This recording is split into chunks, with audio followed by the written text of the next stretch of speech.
개발자들이 사용하긴 하지만 그저 기계적으로 사용하기도 하는 깃에 대하여 강의를 남겨보고자 합니다. 이 강의의 목표는 깃을 처음 써보는 사람도 깃에 대해 이해할 수 있고, 기계적으로 써왔던 사람은 이런 흐름으로 깃이 구성되었구나 라는 것을 알 수 있게끔 하는 것입니다. 깃이 관리하는 객체나 업스트림 등에 대해서 자세히 알고 계시다면 굳이 안 보셔도 괜찮을 것 같아요. 일단 깃이란 무엇일까요? 깃은 대부분 이미 알겠지만 간단히 파일의 변경사항을 원격 저장소에 저장을 해놓고 서로 그 저장소를 자신의 컴퓨터에 가져다가 자신이 작업한 변경사항을 원격 저장소에 반영할 수 있는, 마치 구글 드라이브 같은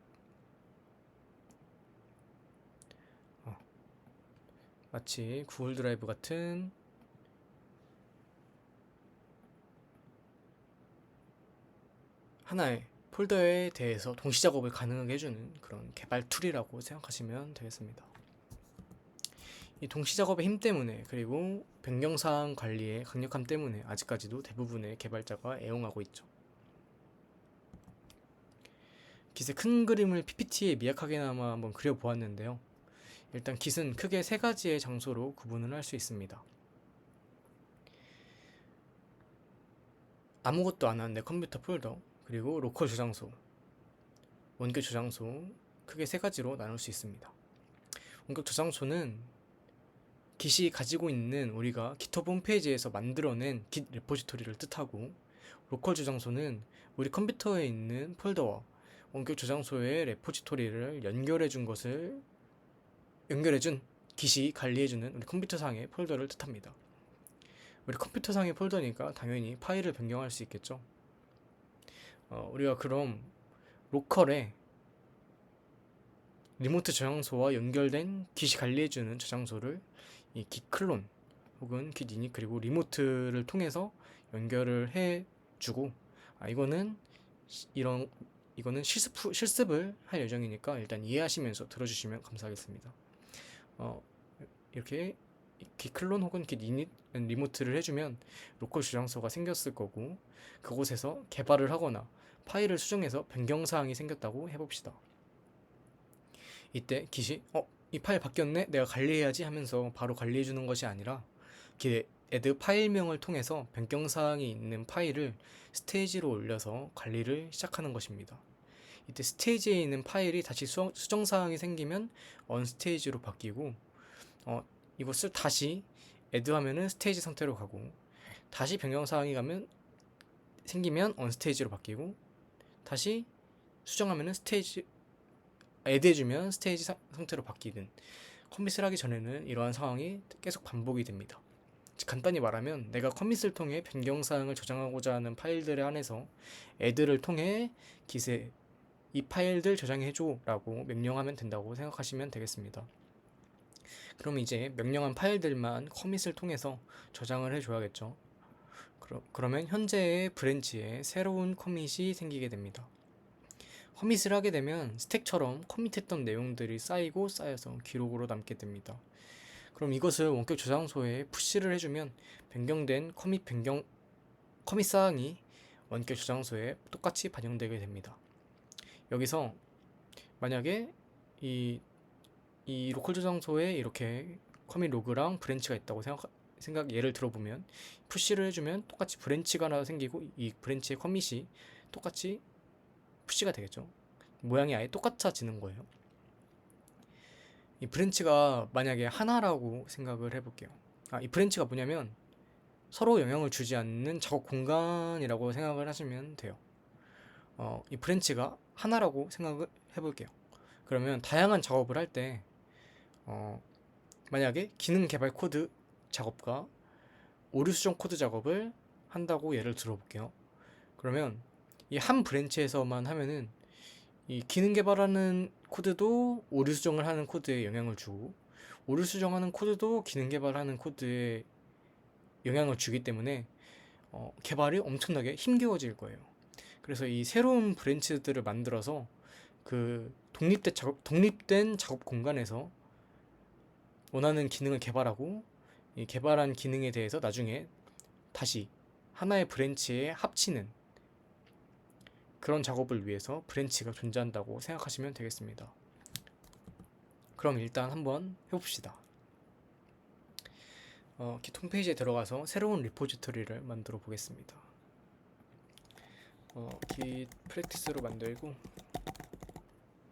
그냥 디폴트로 만들어 줄게요.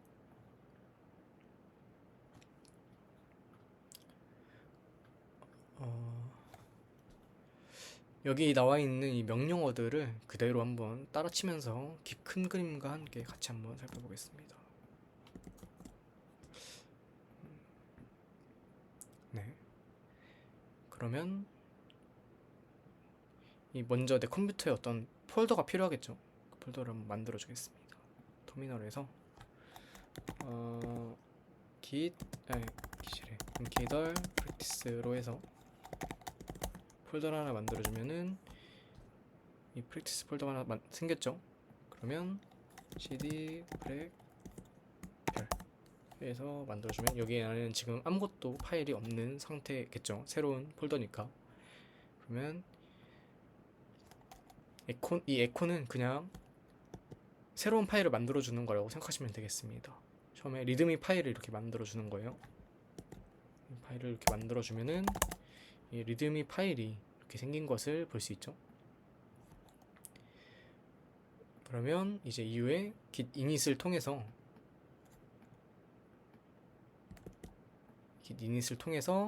내 컴퓨터에 그냥 일반 폴더를 로컬 저장소로 만들어 주겠습니다. init을 통해서 초기화해주고, 이건 지금 브랜치가 처음에 아예 없어서 그런데 일단은 계속 이 명령어대로 진행을 해줄게요. 아까 만든 이 readme.md 파일을 add를 해서, 지금은 readme.md 파일이 언스테이지 상태겠죠. 로컬 저장소니까 지금은 언스테이지 상태인데 git add를 이렇게 해주면 스테이지 상태로 가겠죠. 그래서 이거를 커밋을 해주면은 이 새로운 커밋 변경, 이 파일에 대한 변경 사항이 여기 새로운 커밋으로 저장이 되게 될 거예요. 그러면 커밋까지 해주면, 네. 그래서 긴 로그를 통해서 커밋 로그를 한번 확인해 보겠습니다. 긴 로그를 통해서 커밋 로그를 확인할 수 있어요. 그러면 새로운 커밋이 하나 만들어진 것을 볼 수 있습니다. 이제 메인 브랜치를 만들고 그곳으로 이동해 보겠습니다. 이게 브랜치를 만들고 그곳으로 이동해라는 뜻인데, 지금 아마 디폴트로 마스터 브랜치가 만들어졌을 거예요. 그러면 이거 한번 확인해 볼까요? 브랜치 해서 보면은 마스터 브랜치가 만들어져 있는 것을 볼 수 있죠. 이거는 아마 마스터가 노예제도 때 쓰던 명칭이라 해서 메인으로 관례적으로 바꾸어서 사용됩니다. 그래서 여기서도 메인으로 바꿔주고 있죠. 그래서 바꿔주고 확인해보면 메인 브랜치로 지금 바뀐 것을 볼 수 있습니다. 잘못 말한 것 같은데 이 브랜치 다시 m은 이름을 바꾸는 거예요. 지금 브랜치의 이름을 바꿔주는 겁니다. 만들고 이동하는 것이 아니라, 만들고 이동하는 것은 체크아웃이라고 따로 명령어가 있을 거예요. 그래서 이 리모트 애드 오리진을 통해서, 이 리모트가 원격이라는 뜻이잖아요. 원격의 이 URL을 가진 우리 이 저장소와 이 내 로컬 저장소를 연결을 해주는 겁니다. 이 처음 git init만 했을 때는 로컬 저장소로 되긴 하는데 이게 원격 저장소와 연결된 상태는 아니에요. 그래서 그냥 자기만 커밋을 갖고 이것을 누군가와 공유할 수 있는 상황이 아닙니다. 근데 이 리모트와 연결해주는 순간 이 원격 저장소와 연결이 되고, 이 로컬 저장소에 있는 커밋을 푸시를 해주면 원격 저장소에 그 커밋이 반영이 되는 거죠. 그래서 연결을 해주면 이제 완벽히 이 그림까지 됐습니다. 그리고 그러면 내가 이 그림에서 지금 커밋 A는 여기 하나 있는데 원격 저장소에는 아무것도 없는 거잖아요. 그래서 이 로컬 저장소의 커밋 변경 사항을 원격 저장소로 보내주기 위해서 푸시를 해주겠습니다. 그러면 여기에도 커밋 A가 하나 생겼겠죠. 이거 새로 고침해서 바로 확인을 해보도록 할게요. 그러면 이렇게 아까 만들어준 커밋이 하나 여기에 이 원격 저장소에도 생긴 것을 볼 수 있죠. 그럼 여기도 커밋이 하나 똑같이 생기게 된 거예요. 뭐 이제 뭐 이 폴더에서 지금 현재 있는 폴더에서 코딩을 하고 애드 커밋 푸시하면은 다시 반영이 되겠죠. 한번 해볼까요? 그래서 방금 만든 프랙티스 폴더를 열어주고 여기서 뭐 readme.md 파일도 바꿔주고 새로운 뭐 파이썬 파일을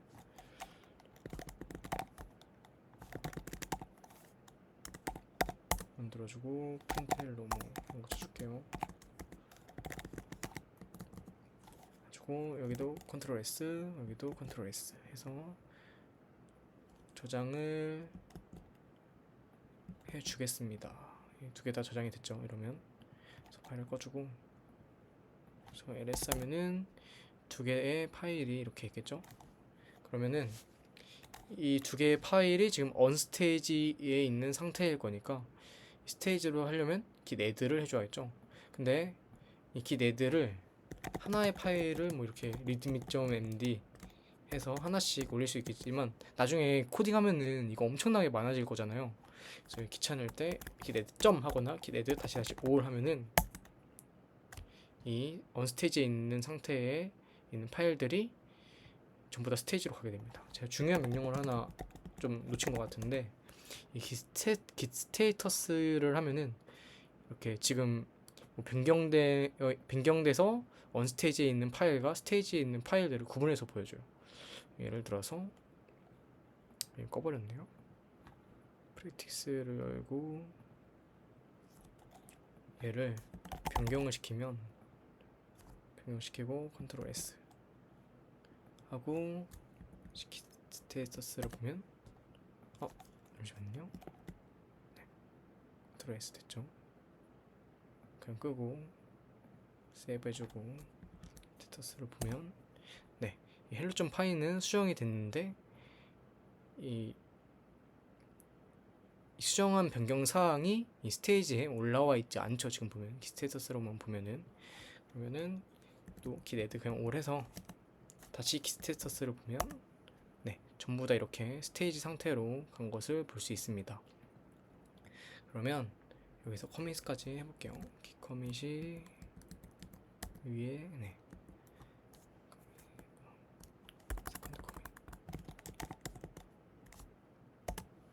커밋을 해주면 이렇게 두 개의 커밋이 생긴 거 볼 수 있죠. 그럼 마찬가지로 여기서는 커밋 뭐 퍼스트 커밋, 세컨드 커밋까지 여기서 생겼는데 원격 저장소는 당연히 퍼스트 커밋만 있는 거겠죠. 그래서 푸시까지 해주면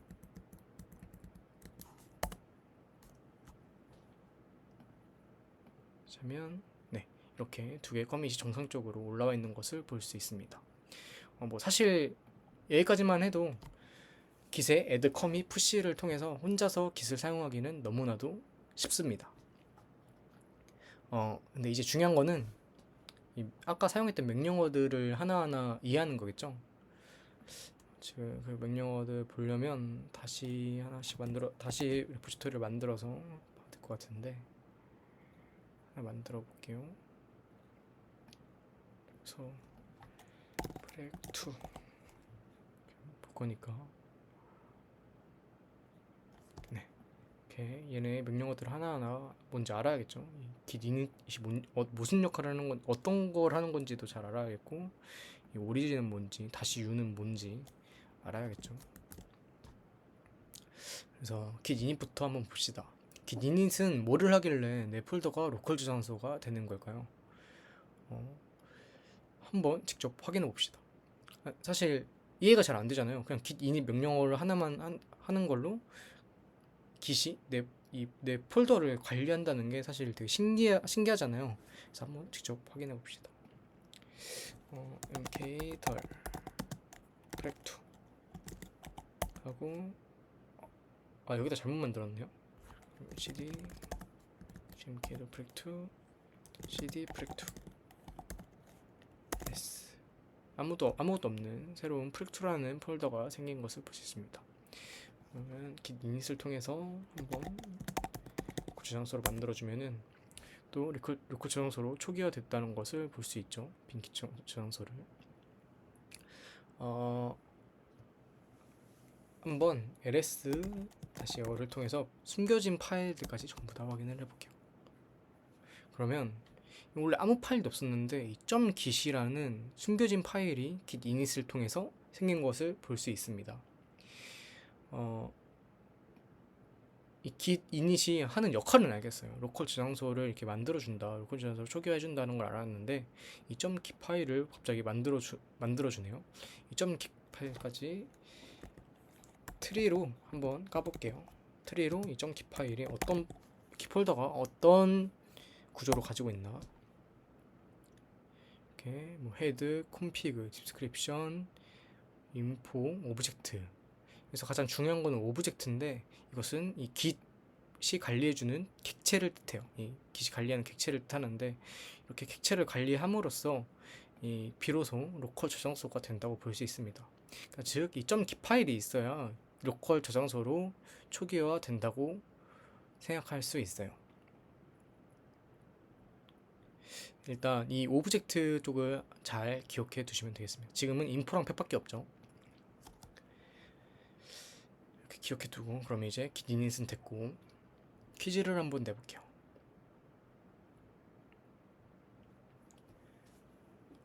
git이 관리하는 객체가 아닌 거를 한번 이 중에서 골라보세요. 커밋, 태그, 블럭, 트리, 브랜치 중에 하나 골라보세요. 3초 동안 기다리겠습니다.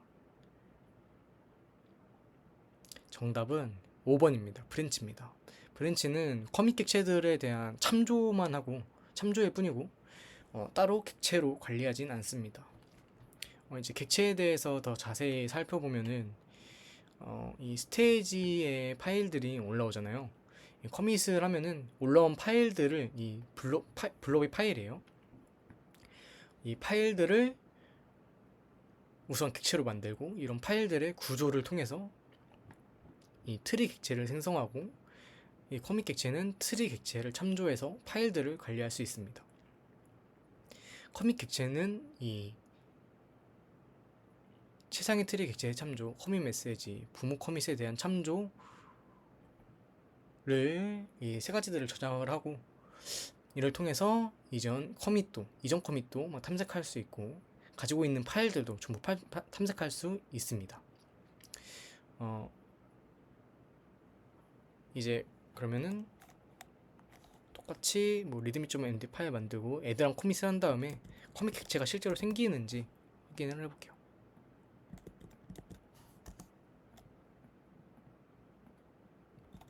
하고 다시 한번 까보면 이 오브젝트 쪽에 이 git이 관리하는 객체가 세 가지가 생긴 것을 볼 수 있죠.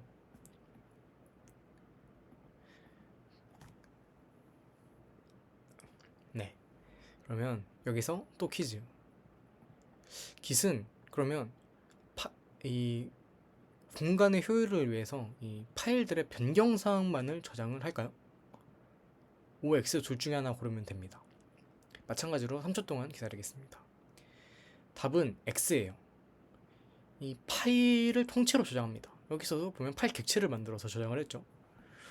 변경사항을 저장하면 용량에 유리하겠지만 커밋이 수천 개씩 쌓였을 때 이런 변경사항들을 다 추적하고 비교해야 되기 때문에 연산 비용이 엄청나게 증가하고 속도적인 측면에서 파일을 그냥 통째로 저장해버리는 게 훨씬 유리해요. 그래서 여기서 파일이랑 트리, 커밋 객체로 관리하는 이유를 엿볼 수 있는데 커밋은 트리 객체만 참조하고 트리 객체가 각 파일 객체들을 참조하는 형태로 각 파일의 원본 객체들을 관리해서 이전 커밋으로 돌아가고 그러는 등의 커밋 히스토리 등을 전부 관리할 수 있게 되기 때문에 파일들의 변경 사항이 아니라 파일 객체들을 그 자체를 저장을 해서 관리하는 거겠죠. 그러면 넘어가서 이제 마지막으로 이 gitpush 다시 u에서 u랑 오리진이 도대체 뭘 뜻하는지 보겠습니다. 오리진은 원격 저장소의 별칭을 뜻해서 내가 오리진이라는 원격 저장소에 메인 브랜치를 보낼 거야 라는 말입니다. 사실 다른 말로 예를 들어서 연결할 때 오리진이 아니라 다른 별칭을 줘도 상관없어요. 근데 관례적으로 오리진이라는 별칭을 씁니다. 그래서 어쨌든 오리진은 그런 별칭을 뜻하고, 내가 원격 저장소의 별칭을 뜻하고, 이 다시 U는 set 업스트림의 준말인데 업스트림으로 설정한다. 도대체 무슨 말일까요? 업스트림을 직역하면 상류를 뜻합니다. 보통의 레포지토리의 구조는 총 3가지입니다. 가장 최상단 원격 레포지토리, 그리고 그것을 포크를 통해서 내 원격 레포지토리로 가져온 저장소, 그리고 내 로컬 저장소, 이렇게 3가지인데, 이 중간에 내 원격 저장소의 입장에서 보면 가장 최상단 원격 레포지토리는 업스트림이고 상류고, 밑에는 다운스트림이고, 내 로컬 저장소 입장에서 보면은 원격 저장소가 모두 업스트림이죠. 이 업스트림은 이렇게 상대적인 개념이에요. 이 상대적인 관계를 서로 간에 설정을 해줌으로써 이렇게 저장소에 푸시하고 풀받는 관계가 된 것이고, 이런 관계 설정은 처음 한 번만 해주면 됩니다.